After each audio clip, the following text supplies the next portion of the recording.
Bienvenidos a una nueva inmersión en lo desconocido. Un caso perturbador, un caso que nos enfrenta a la oscuridad del alma humana. Prepárense para un viaje a los límites de la comprensión, a un caso que nos obliga a cuestionarnos qué es la monstruosidad y dónde se esconde. Hoy nos adentramos en la historia de Issei Sagawa, un nombre que quizás no les diga nada, pero cuya historia les aseguro que les dejará una huella imborrable. Issei Sagawa, un japonés aparentemente normal, cometió un crimen atroz en París en 1981 que desafió a la justicia y lo convirtió en una figura de culto, envuelta en un halo de misterio y morbo. Empezamos por el principio. ¿Quién era Issei Sagawa antes de convertirse en el protagonista de esa pesadilla? Nació en Kobe, Japón, en el seno de una familia acomodada. Una familia acomodada. Sí, su padre, un hombre influyente en el mundo empresarial, le proporcionó una vida llena de privilegios. Ya veo. Era un estudiante brillante, con una mente ávida de conocimiento, especialmente por la literatura. Pero detrás de esa fachada de normalidad se escondía una obsesión, una fascinación casi enfermiza por las mujeres occidentales. ¿Y cómo se manifestó esa obsesión? ¿Era algo que su entorno conocía? Esa es la gran pregunta.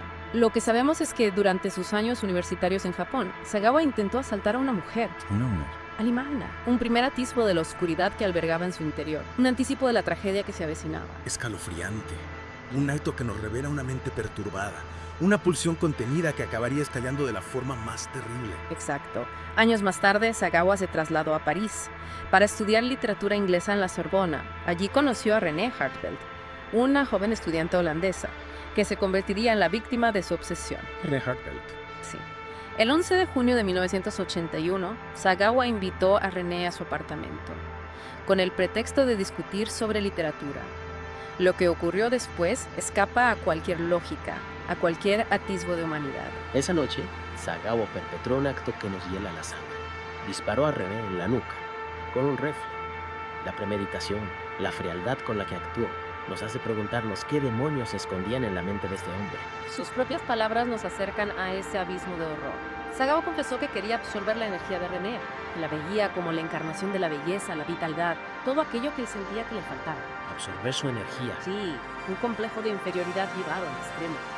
Una pulsión caníbal que lo devoraba por dentro. Y aquí es donde la historia se adentra en un terreno aún más oscuro, más difícil de comprender. Lo que Sagawa hizo después del asesinato desafía a la razón. Durante 2 días, Sagawa se dedicó a descuartizar el cuerpo de René y a consumir partes del mismo. Describió la carne humana con una frialdad pasmosa, comparándola con el sabor del atún. Con el sabor del atún. ¿Sí?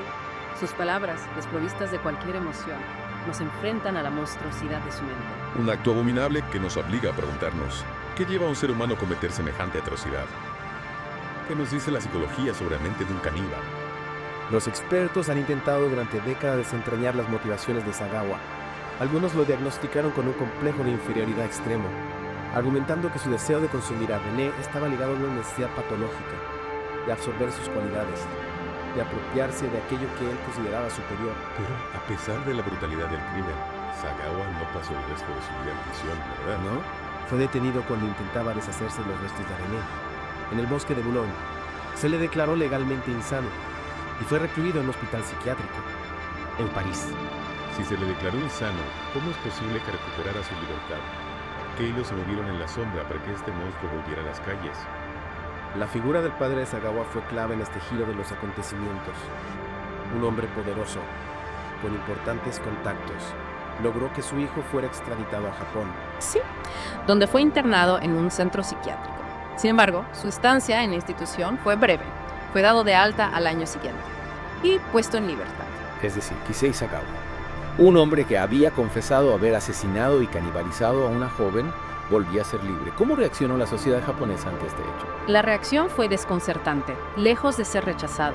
Sagawa se convirtió en una especie de celebridad macabra. ¿Una celebridad? Sí, concedió entrevistas, apareció en programas de televisión, escribió libros e incluso protagonizó una película. Protagonizó una película. Sí, la fascinación morbosa que despertaba en parte de la sociedad japonesa es uno de los aspectos más inquietantes de este caso. Una reacción que nos deja perplejos. ¿Qué factores culturales o sociales podrían explicar esa fascinación por un personaje como Sagawa? Algunos expertos sugieren que la sociedad japonesa, con su énfasis en la armonía social y la represión de las emociones negativas, podría haber encontrado en Sagawa una especie de válvula de escape. Una válvula de escape. una representación extrema de los impulsos oscuros que todos llevamos dentro. Una teoría inquietante que nos lleva a preguntarnos, ¿hasta qué punto la cultura puede influir en la percepción del bien y del mal? ¿Podría la fascinación por Sagawa ser un síntoma de una sociedad que reprime sus propios demonios? Es una pregunta que nos invita a la reflexión. La historia de Sagawa es un espejo deformante en el que se reflejan las contradicciones de la sociedad japonesa, la delgada línea que separa la fascinación del horror. Y mientras el mundo intentaba comprender a este hombre, a este monstruo, Sagawa seguía con su vida en Japón. ¿Cómo fueron sus últimos años? Vivió sus últimos años recluido en su apartamento, cuidado por su hermano. Seguía concediendo entrevistas esporádicamente, pero su salud se fue deteriorando. Y seguía manteniendo esas fantasías caníbales que lo habían atormentado durante toda su vida. En una de sus últimas entrevistas, Sagawa confesó que seguía teniendo esos pensamientos, aunque reconocía que ya no tenía la fuerza física para llevarlos a cabo. Una imagen terriblemente triste. Un hombre consumido por sus propios demonios, incapaz de escapar de la oscuridad que lo habitaba hasta el final de sus días. Sí, la historia de Sagawa es en última instancia una tragedia para René Hartwig, por supuesto, cuya vida fue brutalmente arrebatada.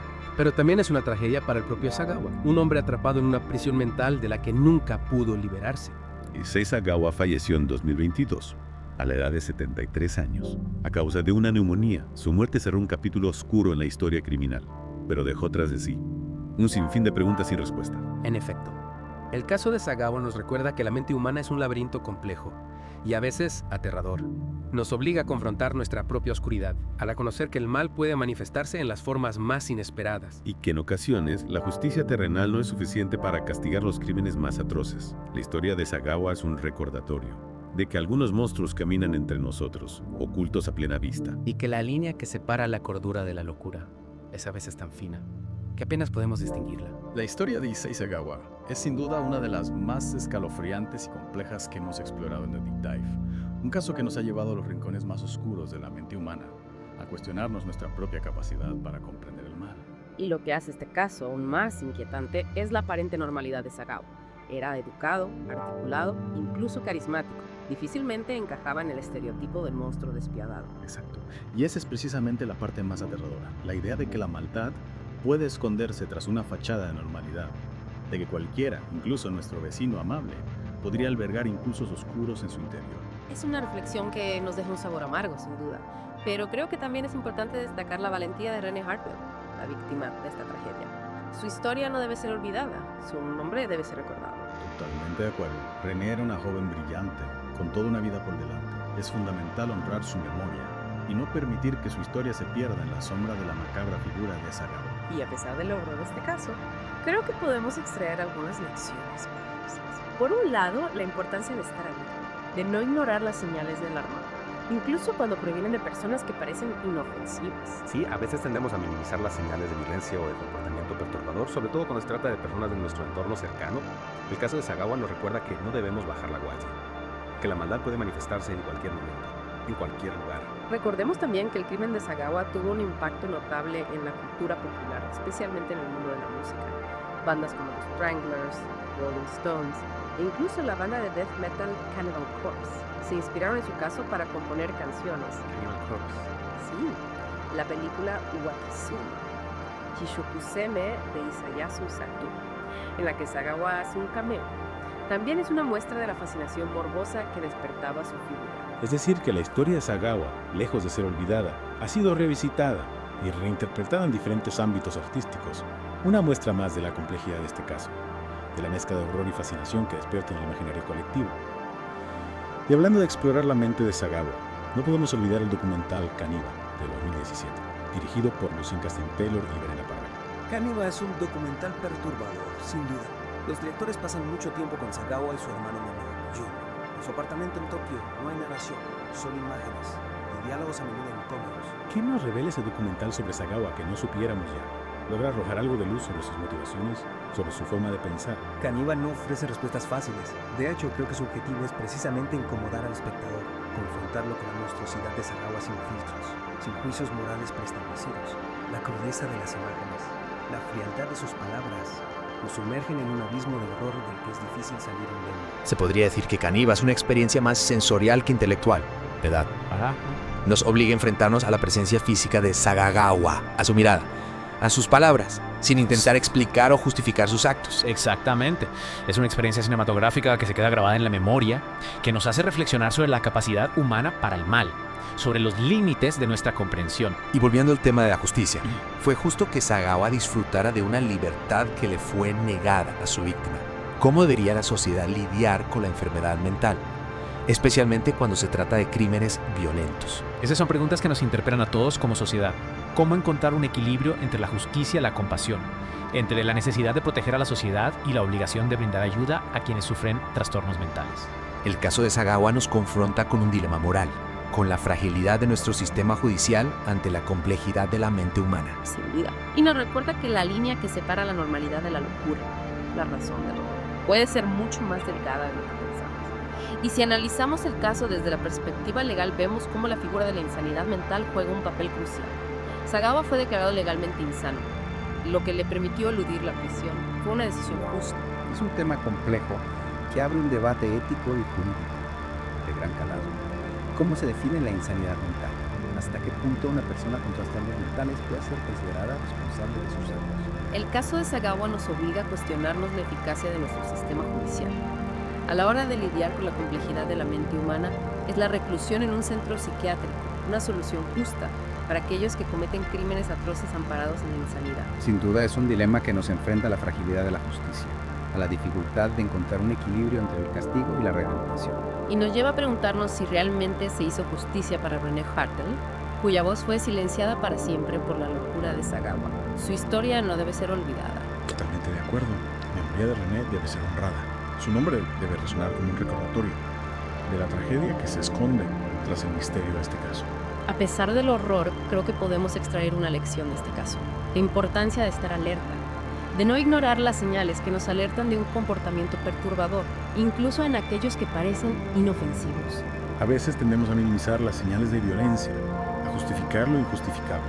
El caso de Sagawa nos recuerda que la maldad puede manifestarse de las formas más inesperadas, que la oscuridad puede esconderse tras una fachada de aparente normalidad. La historia de Issei Sagawa nos sumerge en las profundidades de la mente humana, un laberinto oscuro y complejo, donde la razón se enfrenta al horror.